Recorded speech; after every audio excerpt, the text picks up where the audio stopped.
하나님께서 이사야 선지자를 세웁니다. 선지자들 가운데서는 유명한 자가 있기보다는 대부분 다 무명한 자고, 그리고 권세와 권위에 놓이기보다는 그저 평범한 자리에 있는 사람들이 대부분이었는데, 오늘 하나님으로부터 부름을 받는 이사야는 좀 다릅니다. 그는 왕족의 귀족 출신이고, 그리고 또한 유명한 자였습니다. 이러한 이사야를 하나님께서 세운 이유가 있습니다.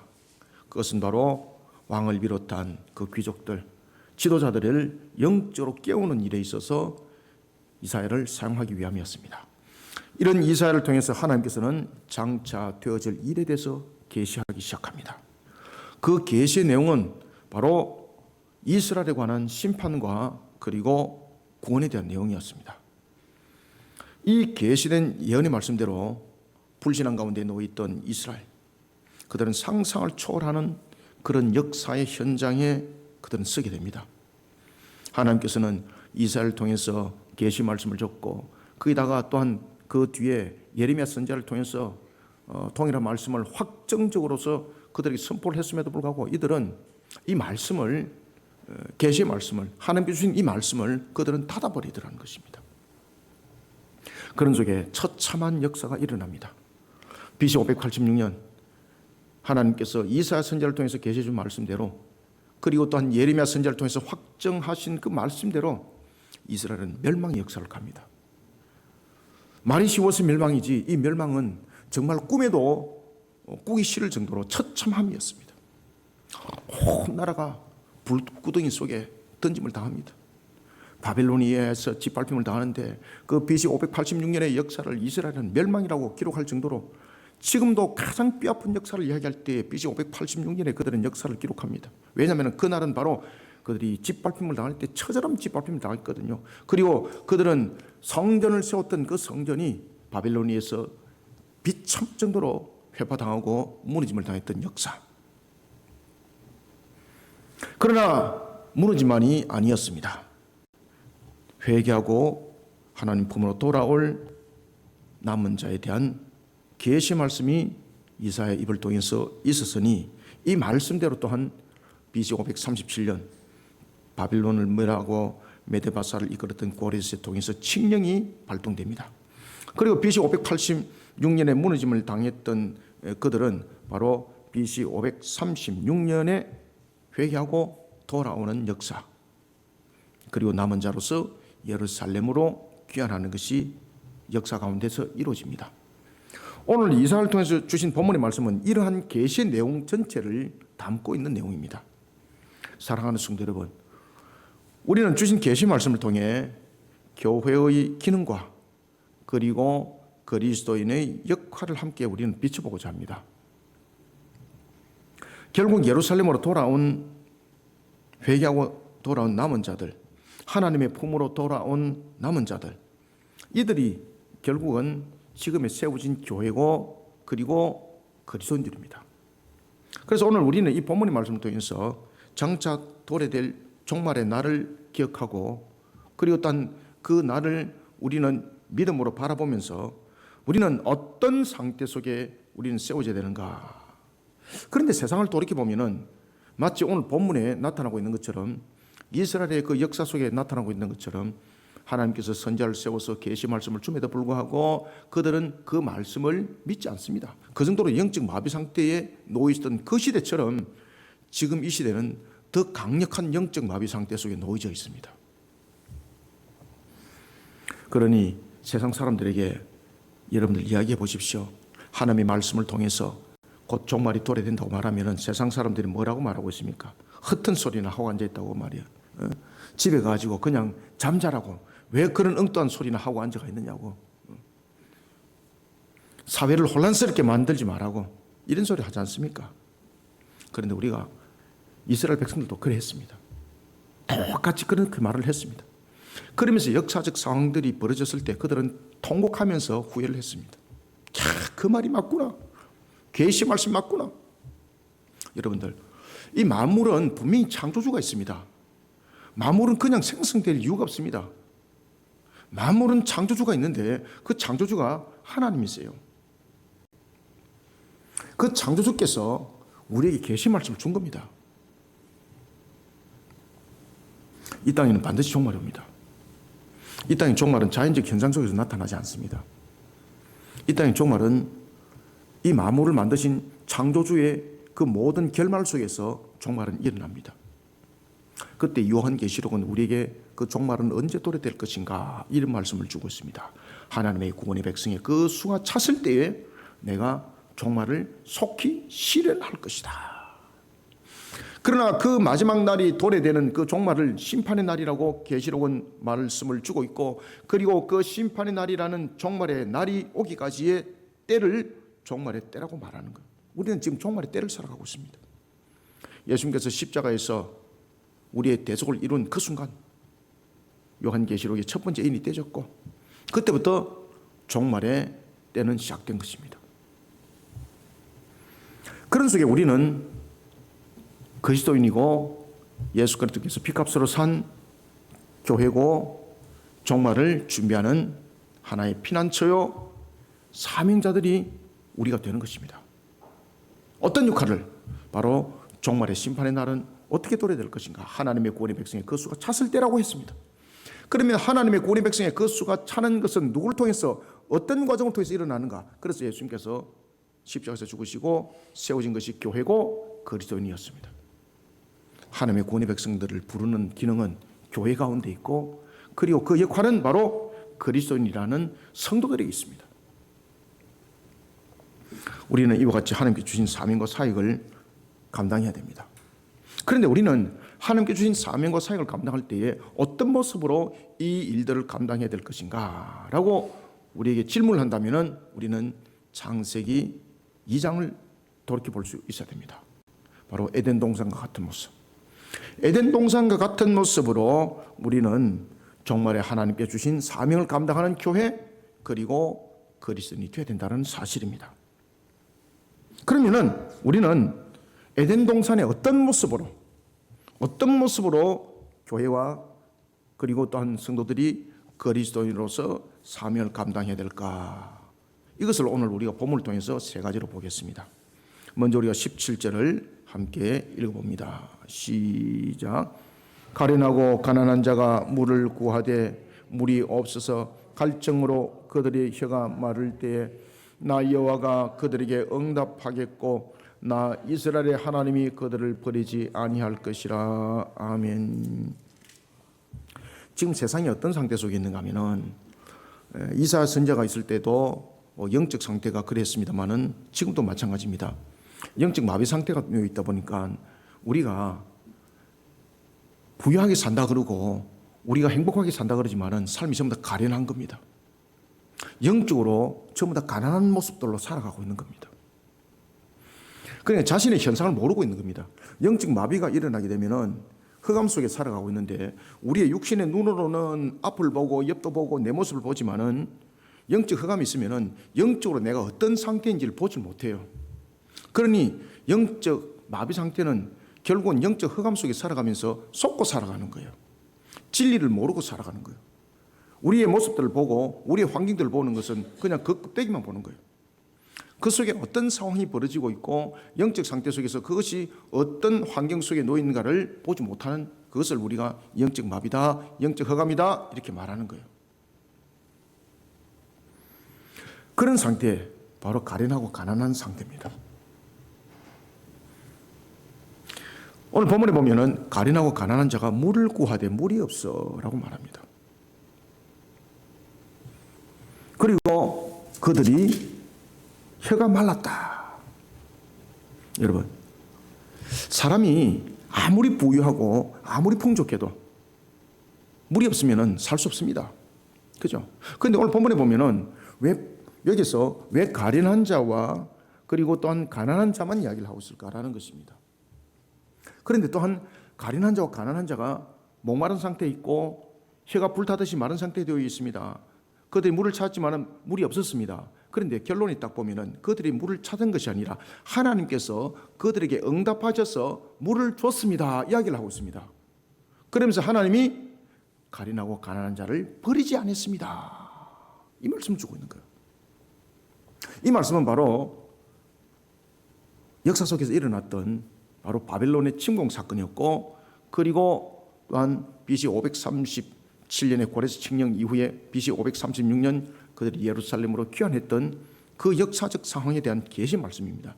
이 계시 말씀은 지금 우리가 살아가고 있는 이 시대에 동일하게 계시해주고 있다는 사실입니다. 무엇을 계시해주고 있는가? 먼저 첫 번째, 영혼의 갈증을 해소하는 생명수를 세상 가운데 풍성하게 공급하는 에덴 동산과 같은 교회와 우리는 성도가 되어야 된다는 것을 계시해주고 있습니다.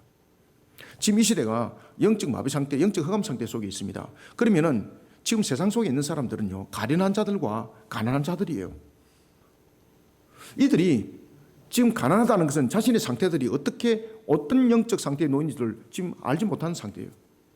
물질로서는 부함을 가지고 있고 풍족한 삶을 살고 있지만은 실질적으로는 혀가 마른 상태 속에서 죽어가고 있는 거예요.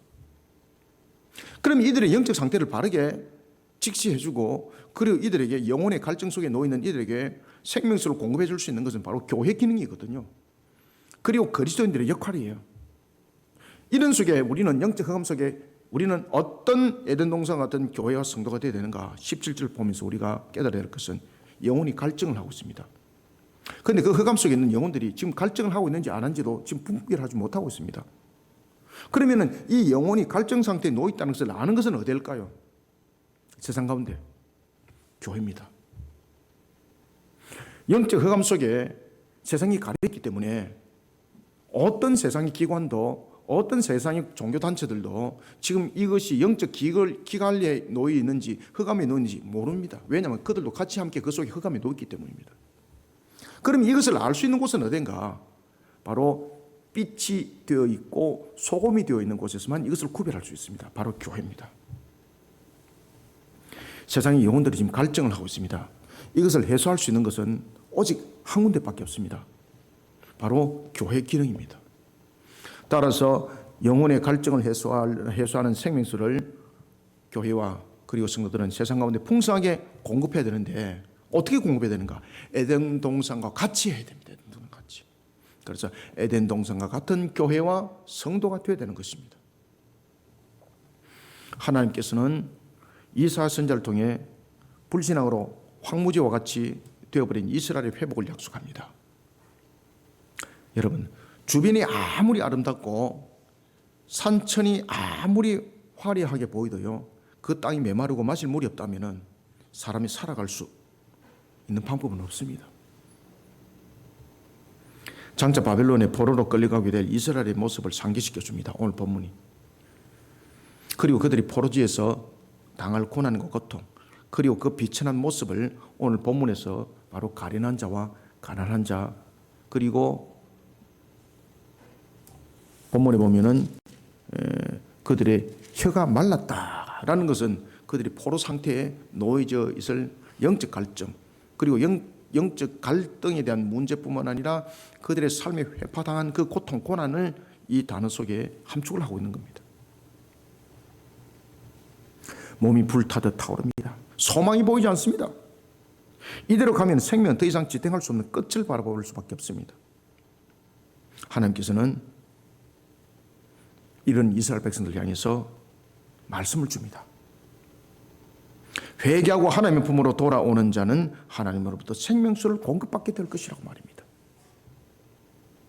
그래서 갈증과 그리고 또한 목마름과 뿐만 아니라 불타는 것과 같은, 혀가 불타는 것 같은 그런 마름 상태에 놓여 있을지라도 하나님께서 응답하겠다는 거죠. 응답은 무엇입니까? 응답은 어떤 말을 했기 때문에 그곳에 응했다는 것이거든요. 그러면 그 응답은 무엇인가? 회개하고 돌아오는 자를 용서하시고 그들의 영혼의 목마름도 해결하시고 그들의 삶도 회복 해결시켜 주신다는 것이 바로 오늘 본문의 말씀입니다. 회개하고 하나님 품으로 돌아오는 자는 하나님으로부터 무엇을 공급받는다고요? 영혼의 생명수를 공급받는다는 것입니다. 17절을 다시 한번 읽어봅시다. 시작.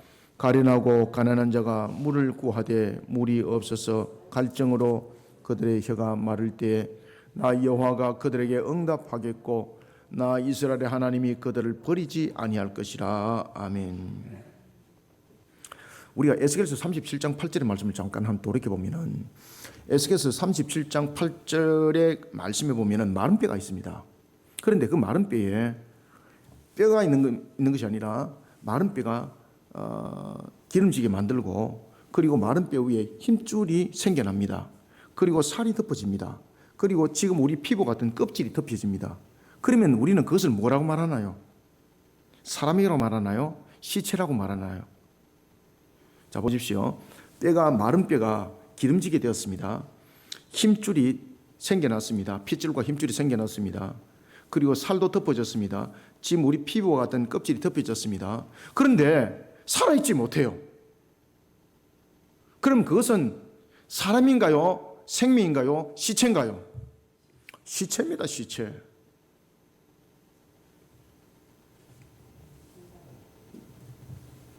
우리의 삶들과 모습과 우리의 모든 환경들도 그렇습니다. 우리가 아무리 살아나가는 환경이 기름지고 풍성함을 가지고 여름은 있을지라도 뼈가 기름지고 힘줄과 그리고 또한 혈관이 덮여지고 노여지고 그리고 살이 덮여지고 껍질이 덮여질지라도 우리 환경들이 그렇게 풍성함을 누릴지라도 우리가 영혼이 갈증 속에 있다든지 흑암 속에 놓여 있으면요, 시체입니다, 시체. 우리는 살아서 움직이지만은 그것은 시체가 움직이는 것입니다. 중요한 것은 생기가 불어넣어져야 됩니다. 그래서 에스겔서 37장 8절에서는 생기가 부어졌을 때에 비로소 생명이라고 말하고 있는 겁니다. 사람이 살아가는 삶의 환경이 아무리 풍성하게 보여도 영적으로 메말라 버린다면 그 삶은 영적으로 포로된 삶이고, 좀 더 구체적으로 말씀드리면 죽은 송장이 살아가는 모습이 되는 겁니다. 죄성 가운데 놓여 있는 인간들은 영혼에 대한 영적 갈증의 문제를 스스로 해결할 수 없습니다. 타락하고 부패한 상태에 놓여 있는 인간은 하나님을 바르게 알지 못하는 영적 무지 가운데 놓여 있기 때문에 이 영혼의 갈증 문제를 해결하지 못합니다. 영적으로 무능한 상태에 놓여 있기 때문에 자신들의 행위로는 영적 갈증의 문제 또한 해결할 수 없습니다. 그래서 하나님께서 은혜를 베풀지 않으면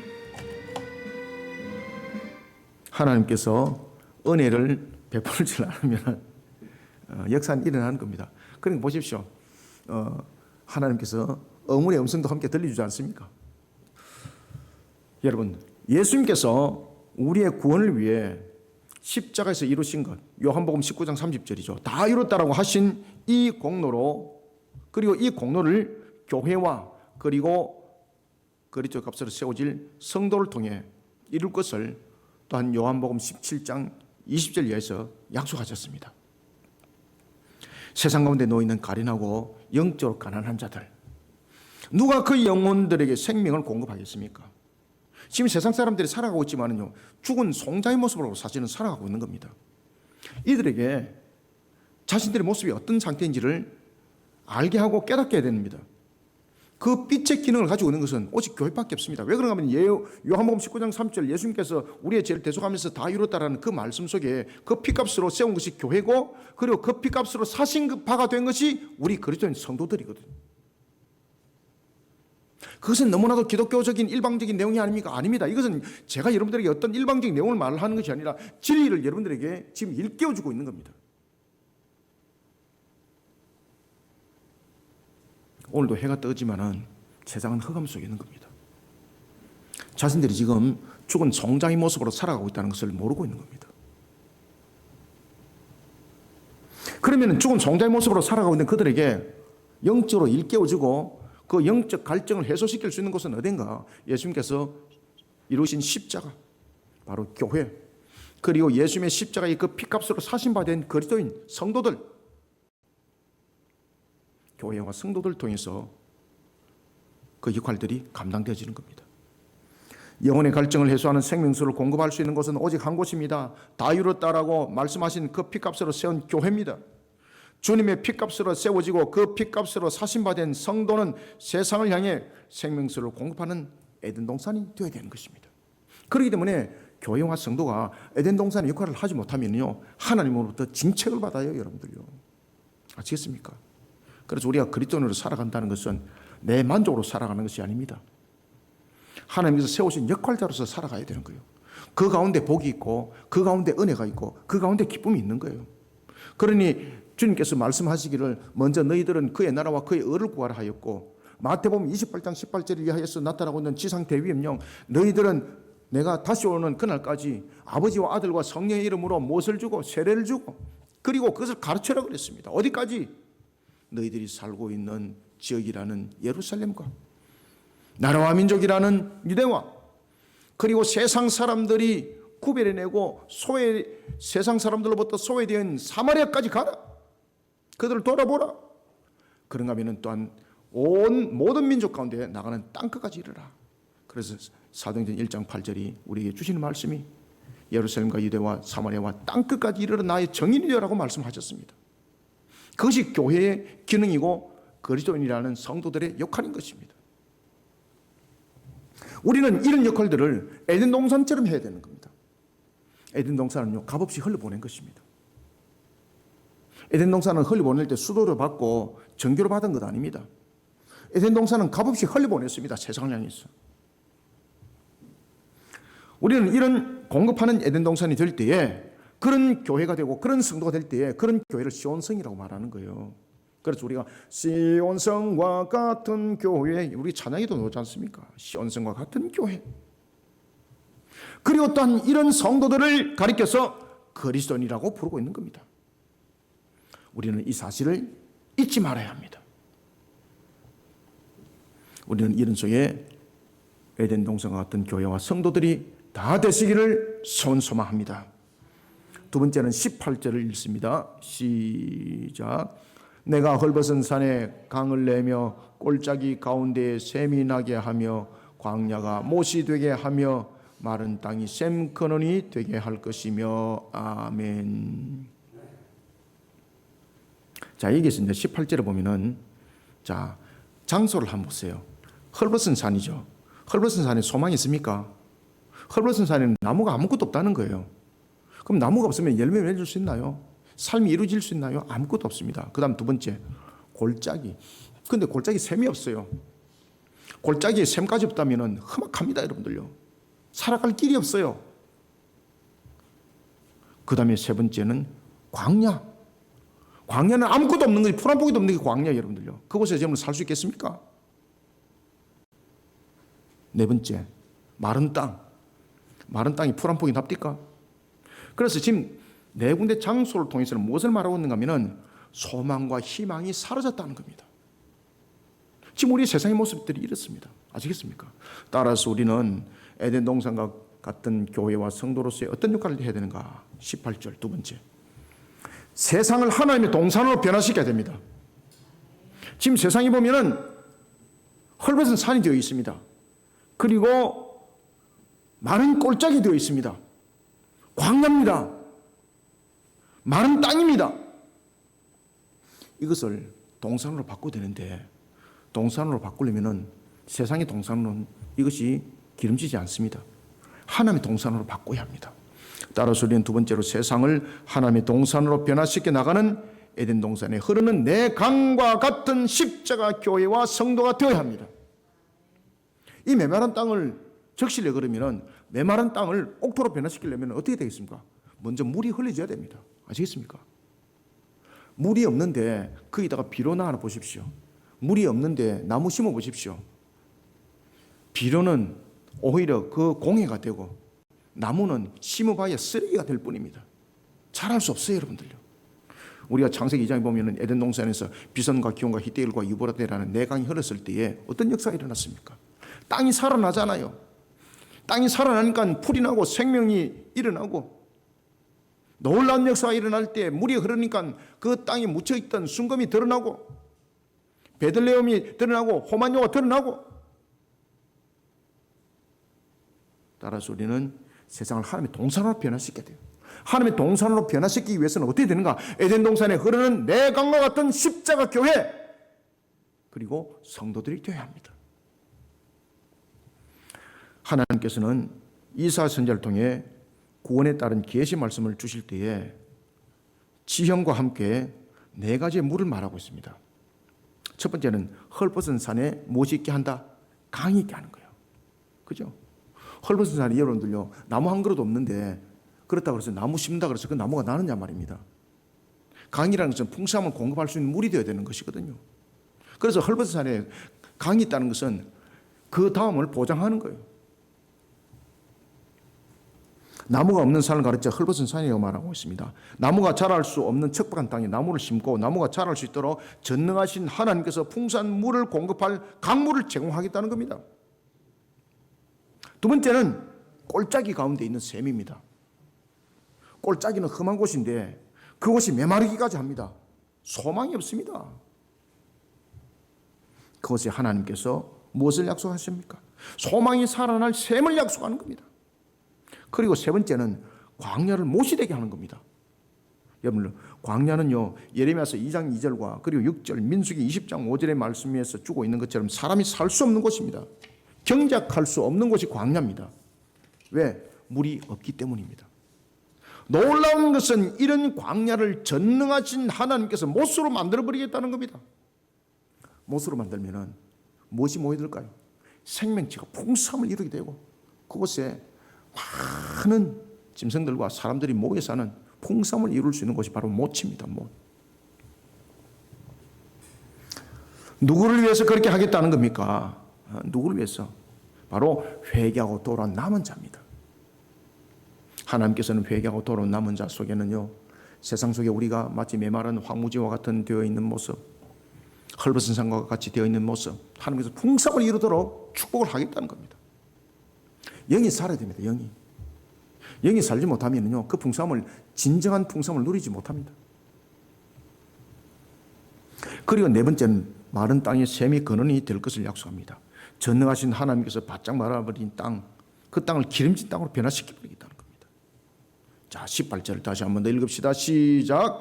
내가 헐벗은 산에 강을 내며 골짜기 가운데 샘이 나게 하며 광야가 못이 되게 하며 마른 땅이 샘 근원이 되게 할 것이며 아멘. 세상이 헐벗은 산이고 그리고 마른 골짜기고 그리고 광야와 마른 땅이 되어 있는 것을 하나님께서 흘려보내는 생명수 복음을 통해서 그들의 영혼들을 일깨움으로 그 영혼의 갈증을 해결할 뿐만 아니라 모든 것을 그렇게 회복시킨다는 겁니다. 누가? 전능하신 하나님. 그 역할들을 어디서 해야 된다고요? 누군가가 감당해야 된다고요? 세상 사람들은 이것을 감당할 능력이 없습니다. 그래서 예수님께서 세우신 십자가, 예수님께서 피값으로 세우신 십자가, 예수님의 피값으로 세우신 사신받은 저와 여러분들, 그리스도인들이 그 역할들을 해야 되는 겁니다. 어떻게? 에덴 동산처럼 해야 되는 거예요. 어떻게? 흘려보내야 되는 거예요. 흘려보내야 되는 거예요.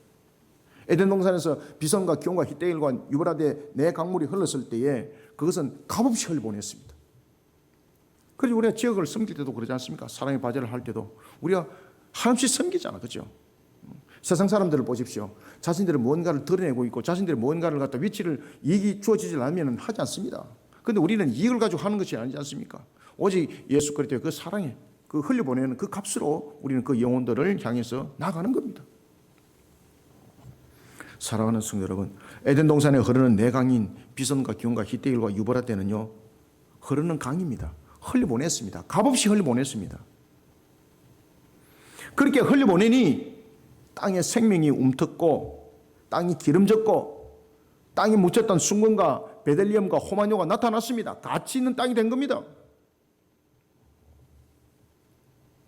이 땅에 세워진 교회와 그리스도의 피값으로 사신받은 성도는요, 세상을 향해 에덴 동산에 흐르는 내 강과 같은 모습이 되어야 합니다. 에덴 동산에 흐르는 내 강이 되어야 돼요. 십자가의 사명이 액세서리가 되면 소용이 없습니다. 에덴 동산에 흘렀던 네 강, 이 네 강이 이룬 것은요, 살아있는 십자가의 신앙이 세상에 하나님의 정원을 가꿨기 때문에 가능한 것입니다. 그런데 정원을 가꾸려면요, 한순간에 일용이 되면 안 됩니다. 계속해서 흘려보내야 되는 겁니다. 세상을 하나님 나라의 정원으로 만들어가는 에덴 동산의 내 강과 같은 십자가의 교회와 성도들이 다 되시기를 소원합니다.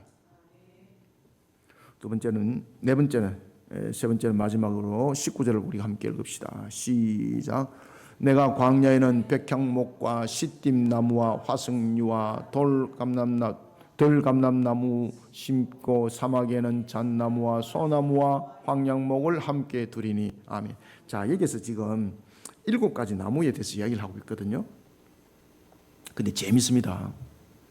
그래서 이사야서는 좀 난해한 부분이 있지만은 성경을 잘 알게 되면은요, 이사야서가 굉장히 재밌습니다, 여러분들요. 제 앞에도 지금 이 말씀을 풀어드렸잖아요, 그죠? 자, 19절도 똑같아요. 19절 보시면은 광야에서 백향목, 시띠나무, 화석류, 들감람나무를 어디에 광야에 심는다 그랬지 않습니까? 왜 이 4가지 나무를 이야기를 하고 있을까? 그 다음에 뒤에 나타나고 있는 사막에는 3가지 나무를 심어요. 잣나무, 소나무, 황양목을 심어요. 그러면 나무가 전부 다 숫자가 전부 다 몇 개예요? 7이에요, 7. 완전수요, 완전수. 하나님께서 그 모든 것을 성취하시고 언약을 이루실 때 반드시 등장하는 숫자가 7이에요. 그럼 이 7은 지금 상징적 의미와 반드시 하나님께서 그 모든 역사를 일으키겠다는 확정된 내용을 7이라는 숫자 속에서 담고 있고, 그 다음에 어떻게 무엇을 이루어갈 것인가라는 것을 7가지 나무를 통해서 설명하고 있어요, 여러분들요. 그러면은 우리는 이 7가지 나무를 통해서 하나님이 무엇을 증명하고 있을까? 우리는 어떤 에덴 동산과 같은 교회와 성도가 되라고 말씀을 주고 있을까? 궁금하지 않습니까?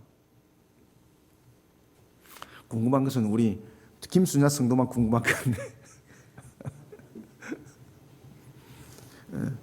우리는 19절부터 20절 통해서 하나님께서 행하신 권능과 영적 풍성한 회복의 역사를 세상 가운데 확인시켜주는, 우리는 하나님의 살아있는 증거물인 에덴 동산과 같은 교회와 성도가 되어야 됩니다. 지금 이 7가지는요, 하나님께서 어떻게 역사하시는가를 갖다가 살아계신 하나님을 지금 증거하고 있는 거예요.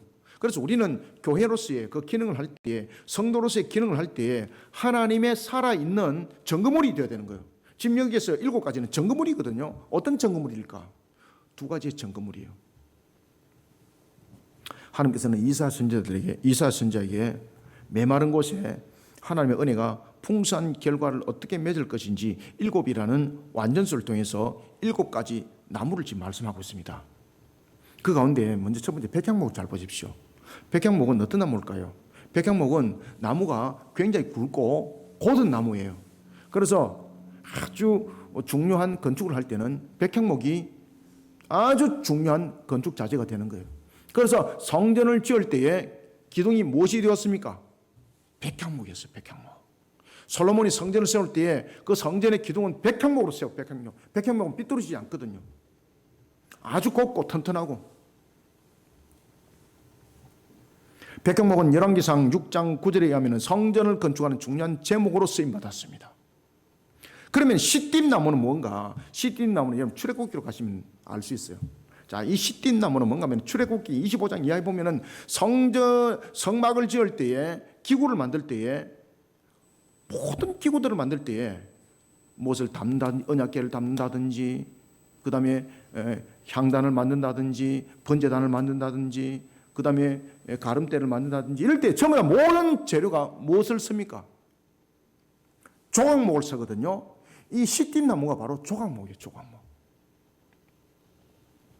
성막과 관련된 중요한 도구를 만드는 데 사용된 제목이 바로 시띠나무, 조각목이에요. 자, 그리고 화석류와 들감나무는 어떻게 쓰임받았는가? 느헤미야서 8장 15절 보면 알 수 있어요. 느헤미야서 8장 15절에 하면은 초막절을 지을 때에 초막을 짓는 재료로 사용된 것이 바로 화석류와 들감람나무예요. 이와 같이 광야에 심는 4종류의 나무는 모두 하나님을 향한 신앙을 가리키고 있습니다. 하나님을 향한 신앙으로 세워진 그 신앙을 하나님께서는 어디에 심는다? 광야에 심는다는 거예요. 하나님을 향한 그 신앙을 광야에 심었을 때 놀라운 역사가 이제 일어난다는 겁니다. 놀라운 역사. 그래서 우리는요, 이 네 나무의 모습과 같은 그런 교회, 성도의 기능으로서 우리는 자신의 모습들을 세상 가운데 심어야 되는 거예요. 그런가 하면 세 종류의 나무를 한번 보십시오. 세 종류의 나무인 잣나무, 소나무, 황량목은 이사야서 60장 13절에서 보면은 성전, 하나님의 성전을 아름답게 꾸미는 재료로 사용되었어요. 그러면 자, 7가지 모든 나무들이 어디에 지금 쓰임 받고 있나요? 전부 다 성전에 쓰임 받는, 성전에 전부 다 성전에 쓰임 받는 거예요. 소망과 희망을 찾을 수 없는 광야와 같은 곳에서도, 불 한 폭이 나지 않는 사막에서도 하나님께서 복 있게 하시면은 어떤 결론을 맺게 되는지 점검으로 지금 7나무의 완전수를 통해서 증가하고 있습니다. 불변하시고 신실하신 하나님께서 약속하셨습니다. 하나님의 신앙 가운데 심겨지면 된다고 말입니다. 그것이 비록 광야가 될지라도, 비록 사막이 될지라도 하나님의 신앙 가운데 심겨지면은요, 결판은 달라진다는 겁니다. 그러면 그 광야와 그 사막이 초막이 되는 겁니다.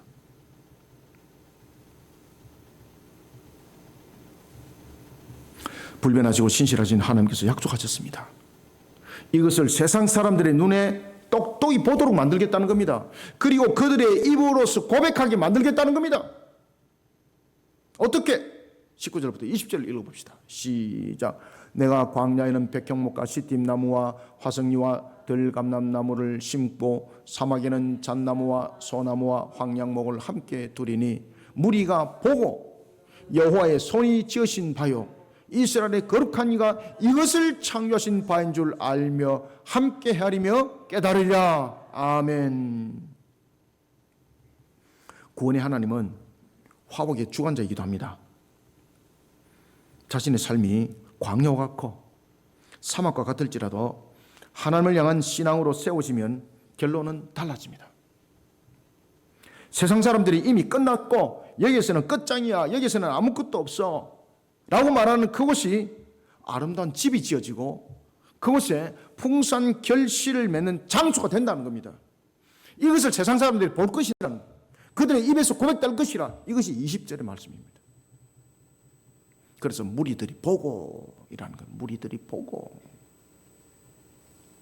전능하신 하나님은 살아계십니다. 하나님께서 은혜를 베풀면은요, 초자연적 역사 일어나요, 여러분들요. 광야와 사막이 동산이 되고 열매 없는 나무로 그곳이 황망함이 됐지만은 열매 맺는 나무로서 모든 것을 가득 채워서 풍성한 역사, 초자연 역사를 일으키겠다는 겁니다. 우리는 불가능을 가능케 만드시는 살아계신 하나님의 에덴 동산의 증거물입니다. 우리는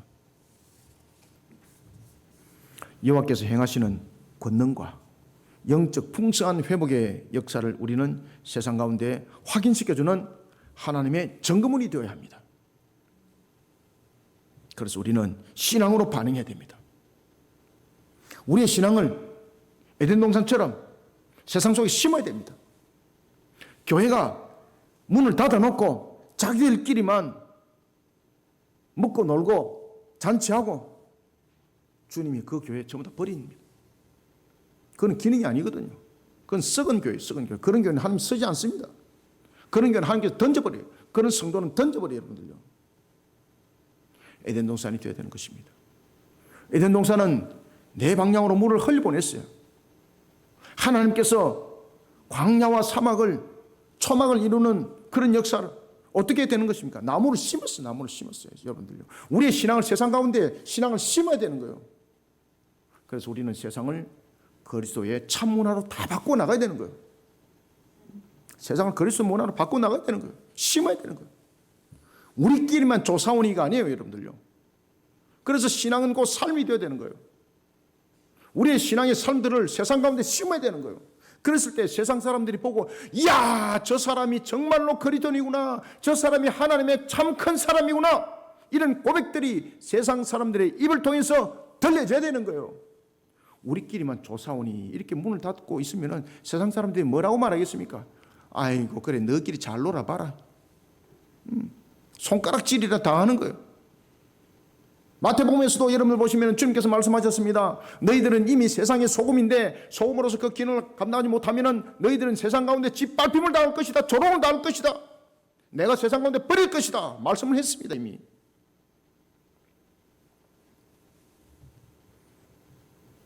우리는 하나님의 증거물입니다. 교회는 하나님의 증거물입니다. 그리스도인은 하나님의 증거물입니다. 어떤 증거물인가? 신앙으로 반응해야 될 증거물입니다. 우리는 신앙으로 반응해야 됩니다. 그리고 세상 사람들의 입에서 이 사람은 여호와의 손이 지으신 바요 이스라엘의 거룩한 시가 이것을 창조하셨다라고 고백이 들리지는 교회와 성도들이 다 되시기를 소원합니다. 말씀을 했습니다. 세상이 영적으로 마비 상태에 지금 놓여져 있습니다. 세상을 향해 교회와 성도는 에덴 동산이 되어야 합니다. 눈에 보기 좋은 에덴 동산, 벽에 걸리는 액세서리와 같은 에덴 동산 소용없습니다. 하나님의 숨결이 살아있는 에덴 동산, 그 숨결이 살아 움직이는 에덴 동산, 그런 교회와 성도가 되어야 합니다. 그런 교회와 성도가 되지 못하면 영적 마비 상태에 놓이는 세상 깨우지 못합니다. 세상을 향해 영적 양식을 풍성하게 공급하기 위해서 흘려보내는 교회, 그 역할을 감당하는 성도가 되어야 합니다. 그것이 그리스도인이죠. 영혼의 양식이 가득한 에덴 동산이 되지 못하면 공급할 영의 양식이 없습니다. 바른 말씀과 바른 교리의 양식을 에덴 동산의 내 강의 모습이 되어서 흘려보내야 됩니다. 십자 신앙을 바탕으로 세상 가운데 흘려보내야 됩니다. 일회용이 행사로 끝이면 안 됩니다. 일회용 행사로 끝이면요, 강이 메말라서 난주에 흘러갔던 흔적만 보일 뿐입니다. 옛날에는 그래 했는데 이러고 끝나는 겁니다. 아무것도 없습니다. 주님이 오시는 그날까지 계속 흘려보내야 됩니다. 이렇게 신앙으로 반응하는 교회와 성도들이 되어야 합니다. 이런 교회와 성도들을 향해 세상 사람들은 이렇게 고백하는 날이 반드시 도래할 것입니다. 여호와의 손이 지으신 바요 이스라엘의 거룩하신 이가 이것을 창조하셨다. 우리는 에덴 동산의 정거물이 되어야 합니다. 하나님의 산 정거물이 되어야 합니다. 이런 정인의 길을 오늘도 기쁨으로 감당하는 저와 여러분들, 우리 거리심교회, 우리 모든 성도들이 되시기를 주님의 이름으로 축원합니다. 하나님 감사합니다. 주님께서 오늘도 우리에게 베푸시고 은혜 장중에 이끌어 인도하심을 감사드립니다. 오늘도 주신 말씀을 우리 모든 성도들에게는 말씀이 꼴이 되고 양식이 될 줄 믿습니다. 은혜의 장중으로 이끌어 인도하는 말씀이 될 줄 믿습니다. 세상이 영적으로 참으로 혼탁함 속에 있고 영적 마비 상태에 놓여져 있습니다. 세상을 향해서 빛을 발하는 교회로서의 그 맛을 내는 소금으로서의 그리스도인으로서 우리는 에덴 동산이 되기를 원합니다. 가치를 바라지 못하는 에덴 동산, 벽에 걸려있고 그리고 또한 이야기 속에 나타나는 에덴 동산이 아니라 실현을 이루는 살아있는 에덴 동산이 되게 소원합니다. 이런 가운데 우리 모든 성도들, 우리 교회가 하나님의 주인 사명사역을 능력으로 감당길 원하오니 우리에게 주님께서 성령의 기름을 부어주시고 은혜 담비를 부어주사 마른 뼈의 모습 속에서 생기가 없는 모습이 아니라 생기가 부어져서 생명이 된 모습으로 우리 모든 사명을 이어가게 도와주시옵소서. 따라서 오늘도 주신 말씀이 우리 모든 성도들에게는 생동력이 있는 말씀이요, 생명을 살리는 말씀이요, 영을 움직이는 말씀이요, 하나님과 교통하는 말씀으로 살아나게 하여 주옵소서. 그런가 하면 또한 우리 그리심교회 가운데 주님께서 또한 일꾼을 보내주시고 에덴 동산으로서의 그 역할들을 온전히 감당해 나갈 수 있는 그 역할들 힘있게 펼쳐갈 수 있도록 도와주옵소서. 이런 가운데 우리가 바티스 사역을 또한 이루고 있사오니 모든 사역들이 왕성하게 일어날 수 있도록 하나님께서 이끌어 인도하여 주시길 소망하며 예수님의 이름으로 기도드립나이다. 아멘.